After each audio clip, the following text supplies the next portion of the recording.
Mirador. Parole directe, l'interview vérité ou la fine bouche ébanie. Mirador. Ici, la parole est directe. Voilà ce débat croisé que nous vous proposons à l'instant avec nos deux invités, M. Mori Kaba du parti AGN et M. Aluseni Makane Akake, président du FND, parti allié du RPG Arc-en-Ciel. Bonjour Monsieur le ministre. Bonjour Monsieur Diallo. Bienvenue. C'est pour moi tout le plaisir. Tout le plaisir aussi de vous retrouver. J'étais tout le temps scotché. Ouais. Merci. Sur vos émissions, surtout Mirador. Merci. Ça m'a permis de passer du temps à l'extérieur. C'est pas facile, hein. C'est pas facile. De vivre à l'extérieur. Mais quand on est avec vous étiez en exil. D'ailleurs, je regrette le fait que j'ai pas retrouvé mon Sadakou et l'âge Akumba, ouais. D'ailleurs, soit dit en passant, une pensée à Akumba, voilà, je me suis trompé là-dessus. C'était un oubli intolérable. Voilà, il a quelques bobos de santé ce matin. Voilà, une pensée positive à notre lumière-chef Akumba Diallo. Voilà. Monsieur Diallo, franchement, en peu de temps, vous avez transformé un petit ruisseau en océan. Merci, monsieur le ministre. Ça, tous mes compliments. Merci bien. Merci. Je vous disais dans les couloirs que vous m'avez l'air d'être très très en forme. Plus en forme que vous n'étiez aux affaires. Qu'est-ce qui s'est passé? Est-ce que c'est le repos auquel on vous a contraint? Parce que vous avez été déchu du pouvoir, vous n'êtes plus aux affaires. Est-ce que c'est ce repos qui vous fait du bien? En tout cas, vous avez l'air très très en forme. Oui, je pense que j'ai été déchargé. Bien. Vous savez, mes collègues députés qui sont à l'écoute peuvent me témoigner. J'avais trop de problèmes. J'avais peur qu'on échoue avec le troisième mandat. Oh là là. Parce que souvent, les gens disaient que c'est le troisième mandat qui a mené les événements de janvier et février autant de comptes. J'ai dit non. C'est la mauvaise gestion. Et c'est pourquoi, à l'intérieur de l'Assemblée nationale, ils savent que je suis resté 5 mois durant. Sans un mot dans les médias. C'était impensable à l'époque. Et je suis allé voir le président de la République. Je lui ai dit devant tous les présidents des différentes commissions. J'ai dit tant qu'on ne se retrouve pas pour discuter, pour qu'on s'entende sur quelque chose, je ne vais pas parler. Malheureusement, on ne s'est pas retrouvé. Les malheureux événements du 5 septembre sont intervenus entre-temps. Ouais. Allez, donc on va essayer donc de se livrer à un exercice de bilan donc de l'action du CNRD depuis 1 an. Mais avant, il y a la question d'Alpha Condé. Peut-être que vous avez une question pour Mori Kaba, Monsieur Mori Kaba, avant de continuer, avant de parler du feuilleton Alpha Condé. Une question assez précise qui n'est pas peut-être prévue dans le plan d'interview. Vous allez me permettre cette sortie de piste. Bien. C'est lié justement à ses réflexions à lui. Notamment la question du foncier aujourd'hui qui est aussi devenue une question assez préoccupante, notamment la tension aujourd'hui elle se sent sur la côte en Guinée maritime. Monsieur Mori Kaba évidemment avait une réflexion dans ce sens qui devait de mon point de vue qu'il comptait justement défendre un moment à l'Assemblée nationale. Aujourd'hui, où est-ce qu'on en est? Et surtout, quel est le regard qu'il porte sur cette tension au niveau du foncier qui est en train de se développer? Très rapidement. Je pense tout simplement que c'était une proposition que je voulais faire si toutefois j'étais à l'Assemblée nationale, parce que lors des législatives prévues en 2020, j'avais dit clairement que si je venais à l'Assemblée nationale, j'avais fait un certain nombre de propositions de loi, notamment le cadre du foncier, parce que j'ai un peu travaillé dans la gestion des conflits. Qu'est-ce que je me suis dit? Je me suis dit que si je venais à l'Assemblée nationale, il fallait faire passer une loi qui allait être une loi coercitive, qui allait empêcher les gens désormais d'acheter les terres de façon, comment je vais appeler ça? Désordonnée. Pourquoi? Parce que et il faut faire très attention. Quand vous prenez par exemple l'ensemble du territoire national, les 245 857 000 km², vous allez voir que pratiquement en Basse-Côte, parce qu'il faut dire très clairement, dans la gestion des conflits, il faut prévoir les conflits. Aujourd'hui, quand vous regardez en Basse-Côte, je ne suis pas de la Basse-Côte, mais quand vous parlez avec des gens, vous verrez que tout ce qu'ils sont en train de dire dans leur réunion, c'est l'inquiétude par rapport au foncier. Alors, quand c'est comme ça, en tant que sociologue, il faut réfléchir et faire des propositions. J'ai dit qu'il faut empêcher à toute personne de posséder, par exemple, plus de 2 hectares de terre. Pourquoi je l'ai dit? Parce que tout simplement, si tu es un propriétaire foncier, tu as plus de 100 hectares, etc., et tout que tes parents t'ont laissé, que l'État fasse que tu ne puisses pas les revendre. Pourquoi? Parce qu'aujourd'hui, quand quelqu'un se lève, il a 100 millions, il va vers des communautés villageoises pour leur baratiner, pour leur dire, écoutez, vendez-moi ces terres. Ils ne connaissent pas la valeur de la terre, ils ne connaissent même pas c'est quoi cet argent. Quelqu'un qui n'a jamais eu 5 millions dans sa vie, tu viens lui proposer 200 millions, il est fou tout de suite là. Et quand il prend cet argent, et après avoir consommé, c'est-à-dire 1 hectare à 3 millions de francs guinéens, quand il finit de consommer cet argent, par après il tombe dans la dèche. Et finalement, il n'a pas de terre cultivable. Il devient frustré. Et c'est comme ça, ce sont ces choses qui s'accumulent. Et finalement, ça risque de...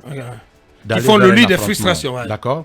Pour éviter cela, il faut que l'État mette un plan coercitif, ce qui va permettre désormais, chaque personne qui veut vendre sa terre, il faudrait que l'État ait un regard strict là-dessus. Et cela va permettre de freiner un peu. Peut-être mon oncle est en train de dire ça parce qu'il a... On va faire peur ce que vous dites. Bien, allez-y. Le droit de propriété, c'est de l'utiliser, d'hypothéquer et de vendre. Mais si on ne peut pas vendre ses biens. Lui souhaiterait que tout cela soit encadré. Il faut que ça soit encadré.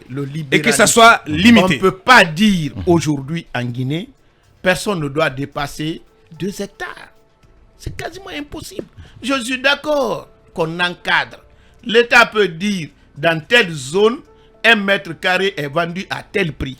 Mais on ne peut pas empêcher des gens d'avoir les terres et de les mettre en valeur.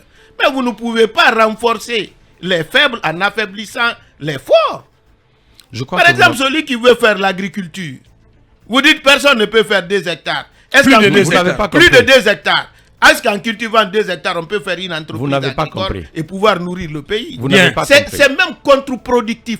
Ça, c'est contre toutes les lois économiques. Même en Chine, il n'y a pas ça. Vous avez mal compris. Je ne vois pas s'il y a un pays où il y a ça. Ça, franchement, je ne suis pas d'accord avec ça. Ok, mon oncle, vous avez très non, mal compris. Monsieur Kaké, voilà. Monsieur Kaké, les acteurs politiques. Monsieur Kaké, vous débattent. Vous n'avez pas compris ce que je veux dire. En fait, je ne dis pas que les gens ne peuvent pas posséder à la base des hectares. Non, vous avez dit au-delà de 2 hectares. Non, revendre. Écoutez-moi très bien. Revendre. Vous êtes par exemple à Koba là-bas ou bien je ne sais pas où. Propriétaire terrien. Propriétaire terrien, comme par exemple la loi permet. On dit que les terres appartiennent par exemple aux coutumiers, etc. Et tout. Vous êtes propriétaire terrien. Maintenant, si toutefois je veux acheter aujourd'hui des terres avec vous dans ces localités, ça peut par exemple engendrer des frustrations demain, comme ça se passe présentement. D'accord? Les gens cultivent 100 hectares, 200 hectares, on vient, on brûle, on arrache les plantes d'ananas, etc. Pour cela, désormais, il faut encadrer le secteur complètement. Maintenant, est-ce que vous pouvez me permettre de vous aider? On va essayer. Parce que le conflit là, c'est pas au niveau de la vente, c'est la gestion du foncier et la justice. Quand la justice fonctionne bien, le foncier est bien géré, c'est impossible même de vendre une parcelle à 2 personnes. Par exemple, quand vous allez à Abidjan aujourd'hui, vous achetez une maison. Tous ceux qui sont dans l'immobilier, ils savent que la maison là appartient à Diallo. Personne d'autre. Donc ce qu'a dit récemment le président de l'UFR, l'ancien premier ministre Sidya Touré, qui a dit que des achats, des acquisitions immobilières pour le compte d'autorité de la présidence guinéenne se font à Abidjan. Donc vous pensez que c'est avéré? Il raconte pas des romans. En tout cas, je sais que quelqu'un m'a dit que son fils est dans l'immobilier. Et je sais dans les pays organisés. Que le fils de qui? De Sidya Touré. Je sais dans les pays organisés, dès que vous achetez, tout le monde peut avoir accès. Quand vous achetez un appartement à Paris aujourd'hui, mais tout le monde a accès. C'est comme, j'ai entendu tout de suite, mon oncle a dit que ce qui est sorti à la caisse ne devait pas sortir. Non. Quand on gère le bien public, l'argent là est public, tout le monde doit savoir. On a même voté une loi, le droit d'accès à l'information publique. Normalement, l'idéal voudrait, quand il y a une entreprise, l'entreprise doit avoir son site, si c'est public, pour que chaque Guinéen, partout où il se trouve, quand il se connecte, qu'il sache toutes les opérations que vous êtes en train de réaliser. C'est son argent. Il doit connaître. Là où va son argent. Bien, revenons sur le cas Alpha Condé qui fait l'actualité. Monsieur Mori Kaba, vous êtes président de AGN, vous avez suivi ce feuilleton. Mohamed Kaba nous faisait croire ce matin que l'incident est en voie d'être réglé entre Ankara et Conakry. Quel regard vous portez sur cette actualité en lien avec la situation de l'ancien président Alpha Condé? Voilà, et on nous apprend que le colonel Mamadi Doumbouya aurait exigé des autorités turques et par ricochet, donc exigé de Alport Conakry de ramener l'ancien président à Conakry. Je pense tout simplement que cette question relative à l'ancien président Alpha Condé, c'est-à-dire ce qui consiste à le ramener ici pour des questions XY, c'est tout à fait... je crois que c'est la loi. Si c'est ce que prévoit la loi, si il doit venir répondre à des choses qui lui sont reprochées ici, je ne vois pas de mal à cela. Ouais. Maintenant, ce qu'il y a aujourd'hui comme difficulté... Mais rappelez-vous que le CNRD, le 22 avril 2022, avait déclaré le professeur Alpha Condé libre. Oui, effectivement, du moment où on l'a déclaré libre de tout mouvement, je pense qu'on ne doit pas mettre une certaine pression pour dire que forcément il faut qu'il revienne. Ouais. Mais je pense que cela doit se passer de façon plus diplomatique. Et si toutefois on lui reproche des faits ici, c'est un citoyen. Au-delà que il doit venir répondre. Il doit venir répondre. Maintenant, mais si sa santé le lui permet. Oui, si sa santé lui permet, parce que de toutes les façons, il faut reconnaître que c'est une personne en âge avancé. Ouais. Au-delà de tout aussi, il a été président de la République ici. Il faut beaucoup de respect avec beaucoup d'humilité dans son traitement. Bien. Je vais ajouter Mori Kaba qui n'a jamais critiqué le RPG depuis que je l'ai connu. Non, je sais pas, on se pose la question. Non, si vous avez des acquaintances avec le RPG ou pas. Je ne critique pas le RPG, je ne critique pas un président de la République, je ne critique pas des personnes. Vous ne critiquez pas un président de la République? Écoutez-moi très bien. Écoutez-moi très bien ce que je vais dire. Au temps de Alpha Condé, qu'est-ce que je faisais? Je critiquais le système parce que le système est là.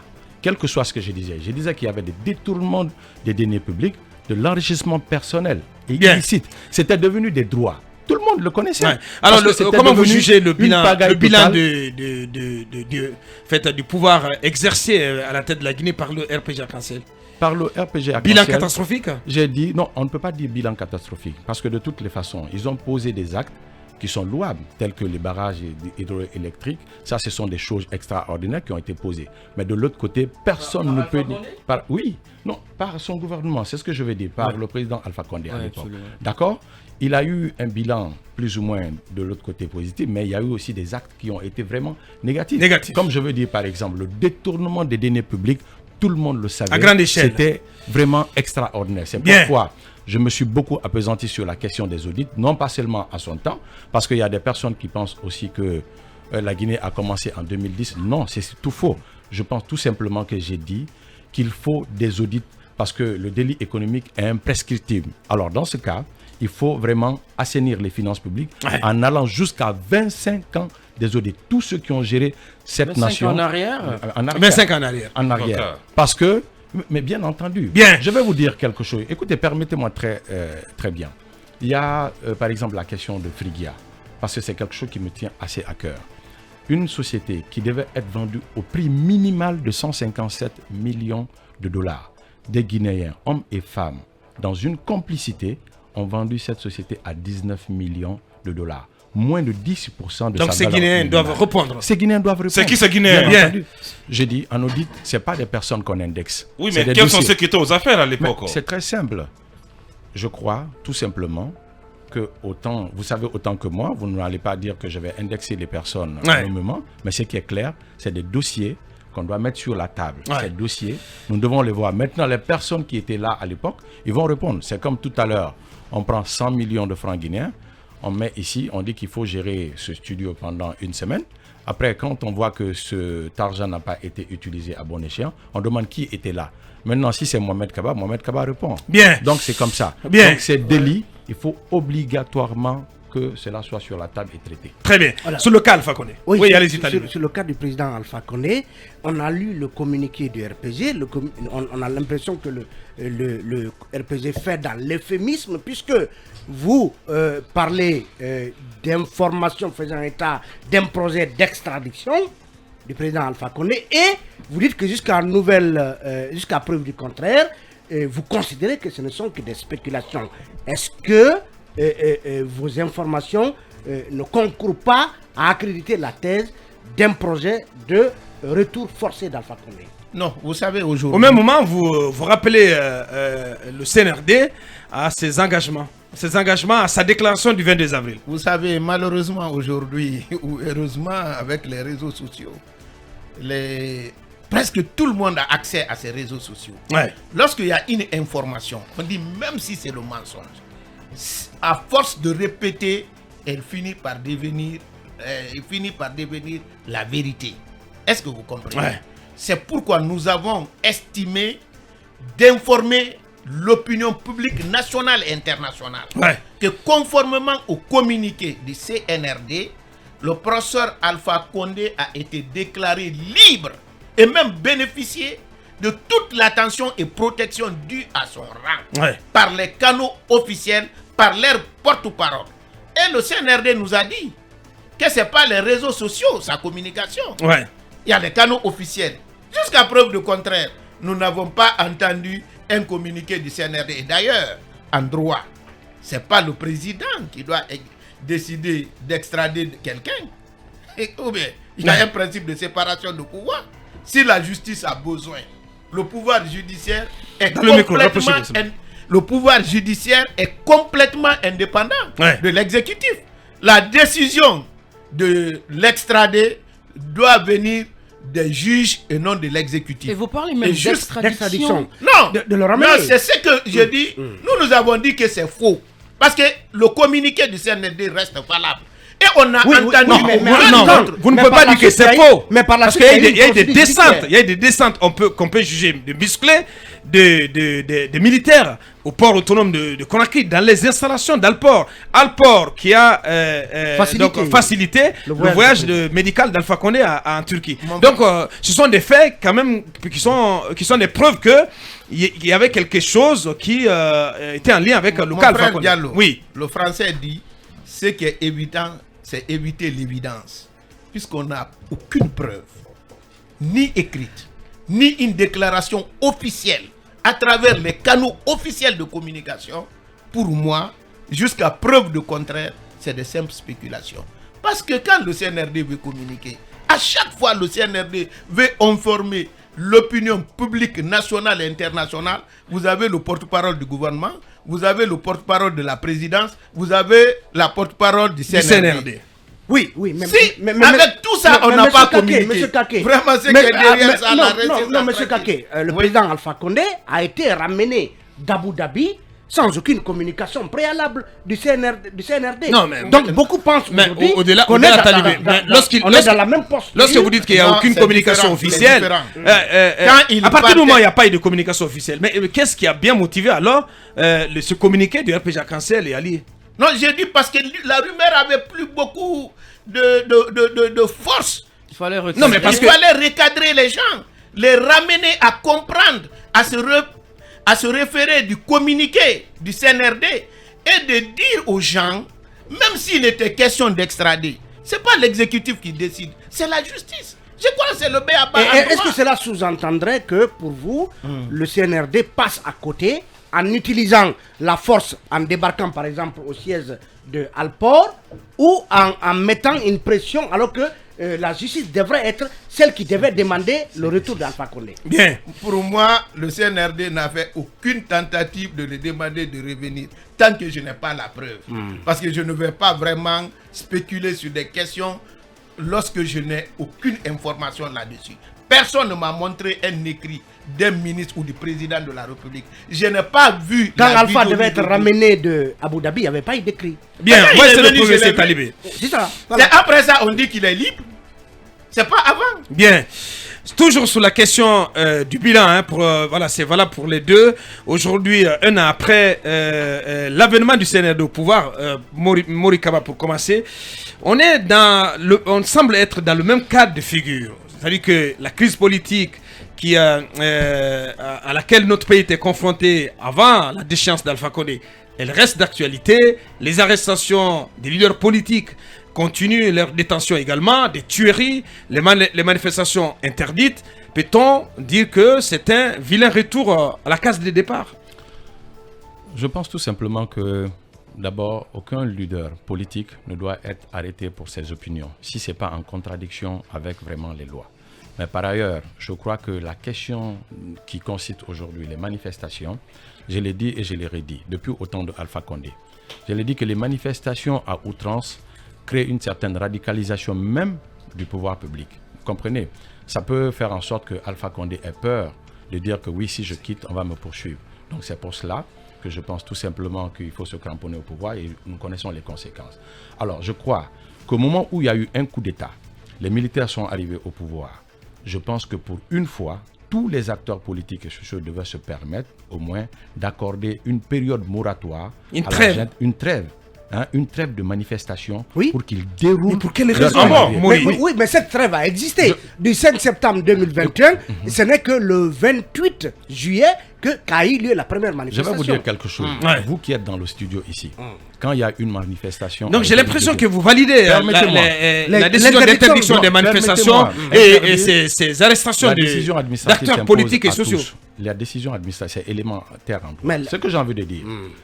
Pour tous ceux qui connaissent, depuis 2007, on a expérience aujourd'hui que quand il y a manifestation, on est surpris de voir qu'une manifestation s'est passée sans mort, que quand il y a mort. Donc quand c'est comme ça, il faudrait qu'on se remette un peu en cause pour accorder une trêve. Interdisant les manifestations. Non, en interdisant, c'est ce que je dis, on se met d'accord pour dire que oui, il faut sursoir à cela. Cela relève mais il n'y a pas eu d'accord, monsieur. Voilà, parce que il n'y a pas eu d'accord. C'est unilatéral. Vous savez, je vais vous dire quelque chose. Quand le CNRD est arrivé au pouvoir, tous les acteurs politiques, pour la plupart, je ne parle pas notamment du camp du RPG Arc-en-Ciel, mais pour la plupart, tout le monde était d'accord à un certain niveau que oui, il fallait refonder la nation. D'accord? Et je pense même que certains acteurs du RPG aussi n'étaient pas contre. Parce que de toutes les façons, il y a aussi des divergences, alors c'est même si je ne suis pas là-bas. Ok?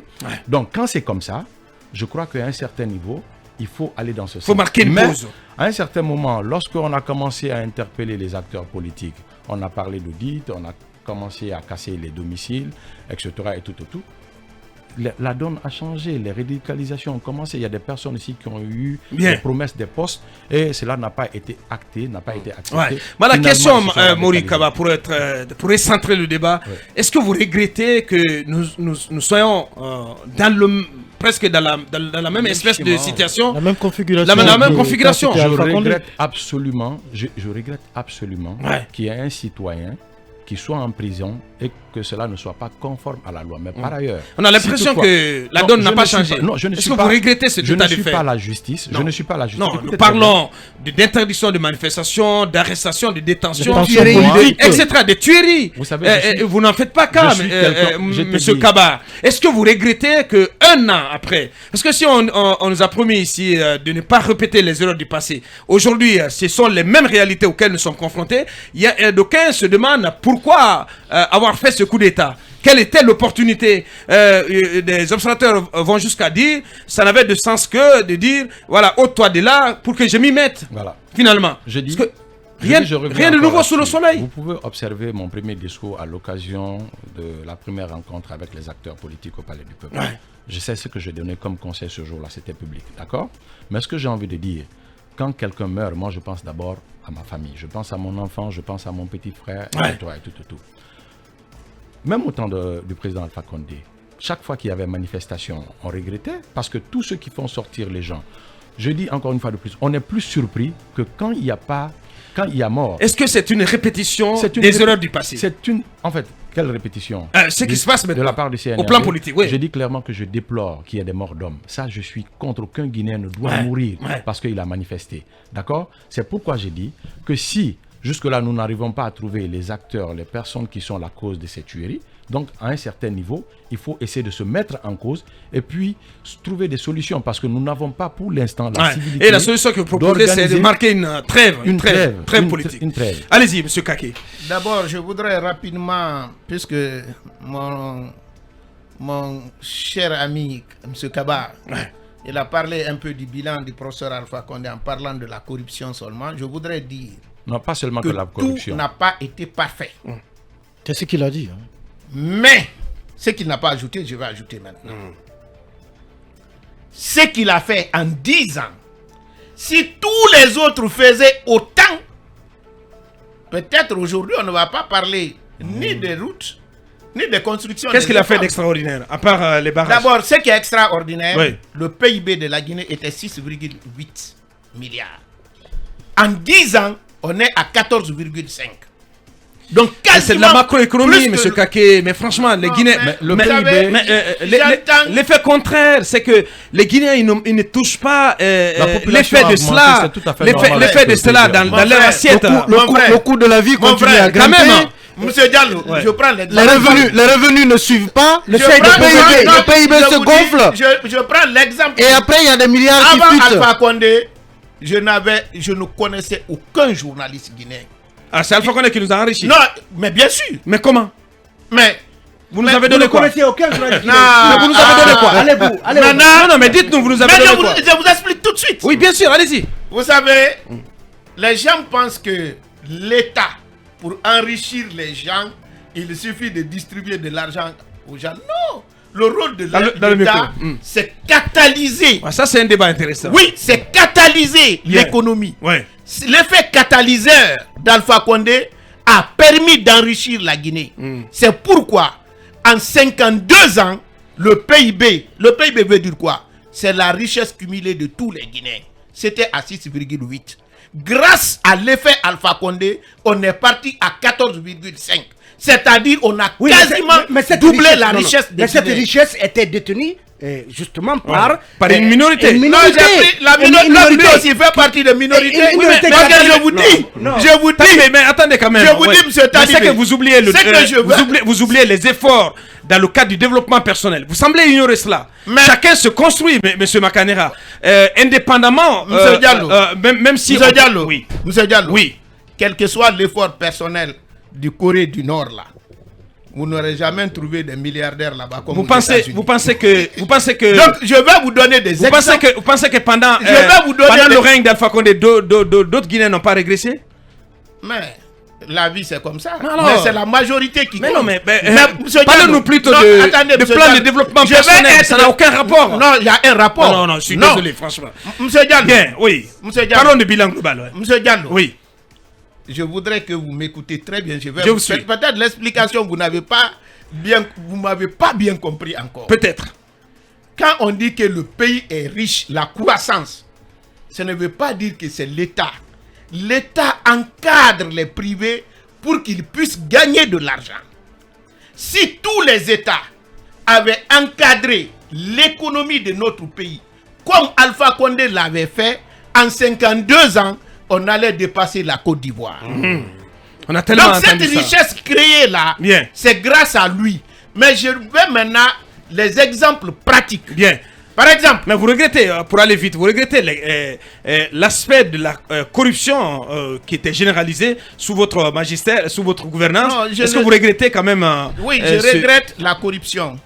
Ça, je le regrette. Je l'ai dénoncé. Ceux avec lesquels j'ai travaillé, ils peuvent me témoigner. Bien. Mais par contre, j'ai des petites réserves de la manière dont on est en train de le faire, de lutter contre. Parce que pour moi, l'essentiel, c'est pas de voir les gens aller en prison. C'est comment mettre fin à la corruption. Ouais. Et pour cela, il fallait commencer par l'audit de l'institution. Parce que lorsque vous prenez toutes les lois qui encadrent le fonds, l'élaboration, l'exécution et le contrôle du budget, il est impensable de voir qu'une seule personne peut détourner des dizaines et des dizaines de milliards. C'est même impensable. Ouais. Parce que l'exécution est tellement encadrée, surtout avec la loi organique relative aux lois des finances. Donc le CNRD s'y prend mal en matière de... Moi, si je devais les conseiller, c'est de commencer à l'auditer où se trouve la faille. Ouais. Parce que j'entends les gens dire, le ministre est ordonnateur, il est ordonnateur, mais l'ordonnateur procède à quoi? À l'ordonnancement. Malheureusement, j'ai vu des journalistes qui ont écrit « Il a pris une ordonnance pour exécuter ». Non, l'ordonnance, c'est quand l'exécutif agit dans le domaine de législatif. C'est ce qu'on appelle l'ordonnance. Mais l'ordonnateur procède à l'ordonnancement. Qu'est-ce qu'on appelle l'ordonnancement?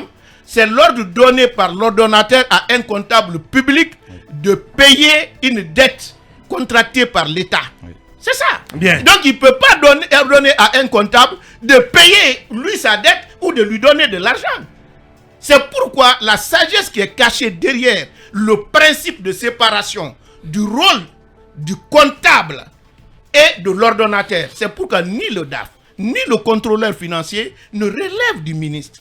Et lorsque vous prenez dans l'exécution du budget, vous avez le service, vous avez les fournitures, vous avez le salaire. Mais si nous prenons le service, par exemple, construction des écoles, des routes et des ponts, ce n'est pas le ministre qui lance l'appel d'offres. Il y a des techniciens pour ça. Bien. Même pour le choix de l'entreprise, le ministre est le dernier à signer. Donc si, parce qu'il y a le principe de spécialité, le ministre ne va pas s'asseoir et dire je veux faire cette dépense. Bien. Non, dans l'élaboration du budget, d'abord vous faites des propositions. Le Premier ministre arbitre. Après vous allez arrêter au niveau du Conseil des ministres. Bien que chez nous, des fois c'est ridicule, puisque je vois des ministres qui vont à l'Assemblée pour demander aux députés d'augmenter leur budget. Ça aussi, ils n'ont pas compris. Parce que, parce que le ministre... Donc c'est l'amateurisme au sommet de l'État. Bien sûr. Oui. Le ministre va pour défendre le budget du gouvernement. Il est censé être le budget du gouvernement. Parce qu'après l'arbitrage, vous êtes d'accord? Vous prenez maintenant, vous dites aux députés, c'est ce qu'on veut faire. Votez ça pour nous. Mais si toi tu viens là-bas, tu dis à un député d'augmenter pour moi, c'est comme si tu n'as pas compris. Bien, sur le tableau politique, très rapidement, M. Mori Kaba plaidait pour une très politique. Bien entendu, il regrette les cas de mort, les théories qui continuent. Votre observation sur cette configuration qui n'a presque pas changé. Bon, pratiquement, je ne partage pas les mêmes points de vue que M. Kaba. Bien. Pour moi, on ne va pas cesser de prendre l'avion parce qu'il y a eu un accident d'avion. On cherche les causes, on corrige.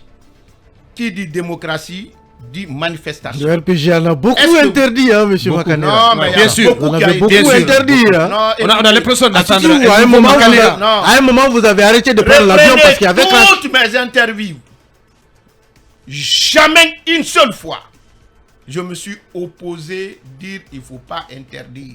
J'ai dit quand on doit interdire. Non, vous n'avez jamais dit qu'il faut interdire. Je n'ai jamais dit qu'il faut interdire les manifestations. Monsieur Kake. J'ai dit, lorsque les conditions d'une manifestation ne sont pas réunies, il y a des lois pour ça.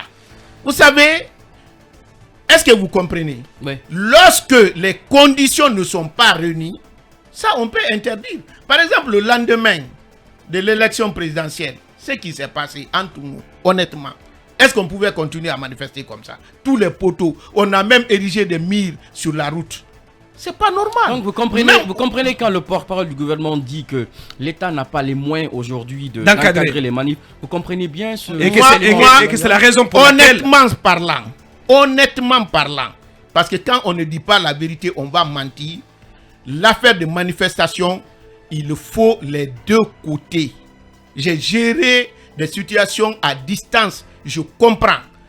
Toute cette violence-là, il faut, comme on dit en Soussou, quand il parle au chat, il faut parler. Quand il parle à la souris, il faut parler au Sumbara aussi. L'odeur. Bien. Les violences pendant les manifestations favorisent aussi la violence des forces de l'ordre. Donc, il ne faut pas interdire les manifestations, mais il faut civiliser. Pour cela, il faut aller autour de la table, faire en sorte que ceux qui manifestent acceptent de renoncer à la violence. Comprendre qu'on peut manifester quand on est content, on peut manifester quand on n'est pas content. Ouais. Et que les on en est à 10 morts sous le CNRD, M. Kake. Mais mon frère, je suis allé parler même au ministre. Je l'ai dit, les conditions... Les conditions dans lesquelles les manifestations s'organisent. Si vous ne travaillez pas, il n'y a pas de possibilité, il y aura des morts. On peut travailler, on peut parler avec les partis politiques, on peut organiser des manifestations non violentes. Mais dire qu'il faut manifester comme on veut manifester et qu'il n'y aura pas de violence, celui qui vous dit ça, il n'a pas dit. Là-dessus, on peut dire que le CNRD n'a pas mieux fait que vous. Mais moi, parce que la théorie continue. Écoutez, vous savez, on a dit que nous sommes... Et est-ce que vous êtes le meilleur conseiller finalement? Qui, moi? Oui. Mais pourquoi pas? Vous savez... Votre nom est sur une liste des supposés crimes de sang. Oui, j'ai écouté justement, ça. Mais vous savez, cette question-là, vous savez, qu'est-ce qui se passe? Quand j'écoute ces débats, je vois que nous avons toujours le poids de la colonisation. On dit que nous, on est poursuivis parce qu'on a soutenu le changement de la Constitution. Ouais. Mais les mêmes personnes acceptent, pour des gens qui ne sont pas élus, de faire le coup d'État et de changer la Constitution. Vous savez, l'origine, c'est quoi? Les années 60-70, tous les coups d'État contre les chefs d'État africains qui défendent l'intérêt de leur pays venaient de l'Occident.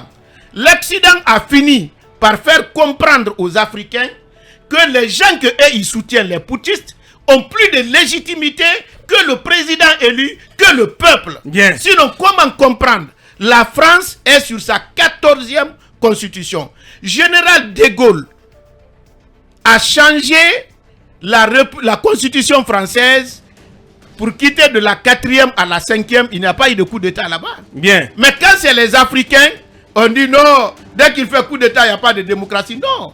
Curieusement, les pays qui ont l'indice de démocratie les plus élevés, c'est les pays de la monarchie constitutionnelle. On va essayer donc... Norvège et Hollande. Le principe démocratique voudrait que le pouvoir doit être du peuple, par le peuple et pour le peuple. C'est seul le peuple doit décider quelle est la forme de la République qu'il veut et qu'est-ce qu'il faut maintenir la Constitution ou pas. Bien, là on arrive carrément au terme de cette émission. On ne reste plus que 3 minutes. Une question pour M. Mori Kaba. Oui, rapidement justement, parce la même question. Parle de la crise politique. Actuelle, il y a eu des rencontres avec le médiateur de la CEDEAO, M. Thomas Boniaï, qui était récemment à Conakry. Vous l'avez rencontré et à ce qui vous concerne, de quoi est-ce qu'il a été question? Et est-ce que je peux enchaîner? Oui, allez-y. Voilà. Et je ne sais pas si M. Mori Kaba aussi souffle dans les oreilles du CNRD. Je me rappelle qu'en janvier, il avait parlé de la mise en place d'un tribunal économique. La CREF a été installée après. Sa coalition a proposé 39 mois. Le CNRD aussi a proposé 39 mois. Est-ce qu'il peut nous dire s'il ne parle pas dans les oreilles du président? Oui, très rapidement, M. Kaba. Très rapidement. Voilà, il reste que 3 minutes. Lorsque nous avons rencontré M. Boniaï, il a été question de faire des propositions et tout cela. Donc, à ce niveau, d'abord, je lui ai rappelé ses 20 ans de parcours à la BCEAO. Après la BCEAO aussi, 10 ans à la tête de son pays. Du Bénin. Après, j'étais le tablier. Donc, je lui ai dit que c'est un excellent parcours qu'il a fait. Ses enfants sont fiers de lui. Le Bénin est fier de lui. L'Afrique est fière de lui. Et les démocrates aussi, africains et du monde, sont fiers de lui. J'ai dit cependant, Dieu lui a donné une parcelle de son pouvoir en faisant de lui à nouveau le médiateur en Guinée. Donc, il doit faire en sorte qu'il sorte gagnant pour que ses enfants soient encore plus fiers de lui et que le monde soit... Est-ce qu'il est sur la bonne voie? Alors, qu'est-ce que je voulais dire à ce niveau? Un pays comme la République de Guinée, parce que lui-même, il a dit que notre pays est un don de Dieu. Je vous disais tout à l'heure que c'est inimaginable, avec tout ce que nous avons un budget prévisionnel de 2,4 milliards. C'était catastrophique. C'est pourquoi tout à l'heure, je vous ai dit ici comment mobiliser des fonds. Et j'étais dans l'ordre de plus de 20 milliards. Et vous avez vu que techniquement, c'est possible. Je vous ai parlé tout à l'heure de 100 000 familles. Quand vous prenez 1 million de familles, 1 million de familles... Oui, mais là, on ne peut pas tout refaire, parce que là, on arrive au terme de cette émission. Maintenant, quelle attente est-ce qu'on peut tabler sur le travail que Boniaï fait pour une sortie de crise rapide en Guinée? Ce qu'il est en train de faire pour la Guinée, je pense que pour l'instant, on ne peut pas aller vite en besogne, mais nous allons d'abord permettre à ce qu'il y ait une deuxième rencontre, une troisième rencontre. Bien. En fonction de cela, on ira voir ou bien on saura si vraiment il est sur la bonne voie. Bien. En 30 secondes. Souffler dans les oreilles du CNRD, je crois que chacun ici fait des propositions au CNRD. Je trouve que c'est tout à fait normal. Bien. Parce que nous sommes des en 30 secondes, Mori Kaba, est-ce que vous avez le sentiment aujourd'hui qu'un an après, que le colonel Mamadi Doumbouya s'est métamorphosé et a trahi son discours du 5 septembre? Je n'ai pas ce sentiment. Je crois que pensez qu'il est toujours sur la bonne voie? C'est une œuvre humaine qui peut parfois connaître des embûches, mais pour l'instant, je vous il est sur la bonne trajectoire. Que ce qui est plus important, c'est la volonté et les ambitions. Le colonel Mamadi Doumbouya a-t-il trahi son discours du 5 septembre? Un an après. Quel sentiment avez-vous? Vous savez, moi, quand les gens ont des bonnes intentions, il faut les accompagner. C'est vrai. Aujourd'hui, moi, j'ai une position mitigée. Des chantiers ont été ouverts, salutaires, dans l'exécution, je vois des problèmes. C'est pourquoi je me suis fixé un seul objectif. Ouais. C'est la réussite de la transition. Et pour cela, quand on fait ce qui est bon, je soutiens. Quand j'estime que ce qui s'est fait n'est pas profitable au peuple, je dénonce. C'est pourquoi je me suis dit quelque part que faire des réformes, bon, la refondation, moi je ne suis pas tout à fait d'accord avec le terme, mais il y a des réformes comme la lutte contre la corruption. C'est normal, il ne faudrait pas que ceux qui ont pillé le pays puissent utiliser l'argent là pour encore s'imposer sur le peuple. Je suis tout à fait d'accord. Bien. Mais faudrait que... Donc vous comprenez le fait que votre fils soit en prison? Je parle de l'ancien Premier ministre Kassori. Puisque vous soutenez l'action du CNRD en matière de lutte contre la corruption, est-ce que votre fils mérite d'être en prison et de ne pas savoir à date forcément ce qui lui est reproché? Mais je crois que j'ai été très clair dès le départ. J'ai dit qu'il faudrait que la procédure soit respectée. Et dans les émissions, je me suis posé la question. Comment, dans un détournement, même chez vous ici plusieurs fois, on peut dire qu'une seule personne a détourné. Je viens d'étaler comment le budget est exécuté. J'ai même parlé de ce qu'on appelle ordonnance et ordonnancement. Donc voir une seule personne arrêtée, on dit il a détourné, moi je ne peux pas comprendre. J'ai été ministre. Bien. Je sais ma petite connaissance en tant que député et ce que j'ai vécu en tant que ministre, quand même. Cette expérience me permet de comprendre comment on exécute le budget. Bien. Aujourd'hui, j'estime la présomption d'innocence n'a pas été respectée dans le cadre des gens qui sont en prison. Et je voudrais aussi dire quelque chose. Je suis d'accord qu'on ouvre des informations judiciaires. Mais si c'est le ministre de la Justice qui ouvre des informations judiciaires, sans passer par les institutions de l'État, vous avez le contrôle interne. Vous avez l'inspection des finances, vous avez l'inspection d'État. Donc finalement, on finit par tuer ces corps-là, alors qu'au fond, parce que dès qu'on ouvre une institution, une information judiciaire, souvent le monsieur est remplacé. Et s'il sort blanchi, on l'a causé du tort. Alors que le principe voudrait qu'on puisse libérer 1000 personnes pour protéger un seul innocent.